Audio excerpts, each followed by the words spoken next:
metti ndax koor gi du ay kooru caaxaan li leen di wan ne yàlla man la àndal li ma jiite gouvernement Sénégal yëpp musuñu wooree woor bu méttee nii naaj bi day teel a génn nit ñi amuñu xaalis eh bien dëkk bi métti s'il vous plaît dama woor bugguma ay far caaxaan militant yaa ngi taxaw di ma déglu ñii dañoo woor il faut arrêter les singeries que tu es en train de faire comme ça un peu de respect yow da ngay bàyyi ba ma laaj la wooree ana nga gaay waaw loo doon xoolee ba ñu gañal la Médina yow tamit Médina Gounass loo doon xoolee ba ñu gañal man kay Médina Gounass ku ne xam ne sama Médina Gounass la waaye nag xeex bi moom fépp la dañ maa xeex ah yow waree nag comme que xeex bi dafa tar toogal ne bul taxaw dina ko toog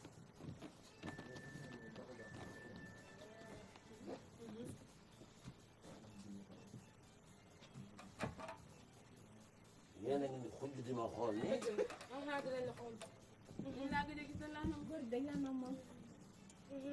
yàgg fi rek waaw résultat yi génn kan moo gañ góor gi moo gañe góor gi moo bari doole góor gi moo bari doole góor gi moo bari doole doole googu wan naa ko waaw ndax maa gañe Saint-Louis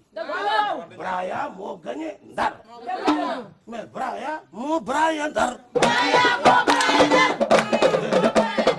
leen wayloo man wayloo leen mu leen dama leen Braya moo Braya Ndar Idrissa Seck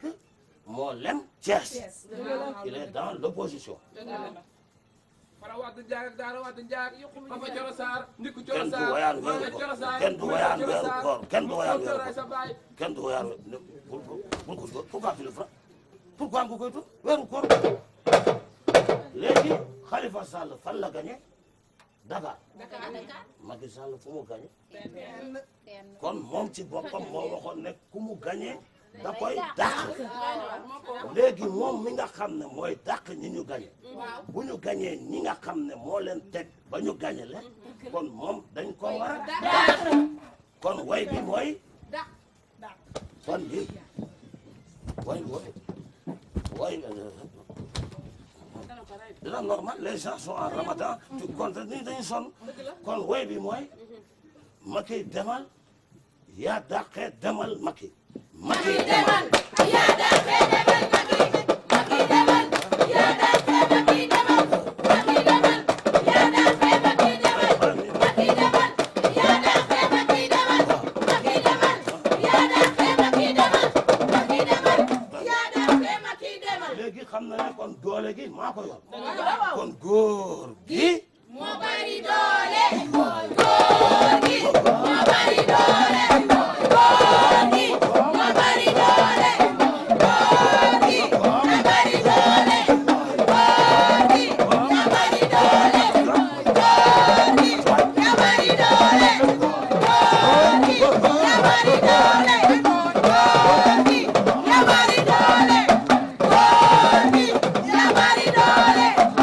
góor gi moo bari doole góor gi moo bari doole dañuy dem ba palais bi taxaw Macky Sall du ñu dégg waaw Woré Sarr jógal Aïda Mbodj moo gagné Bambey toutes mes félicitations Aïda kon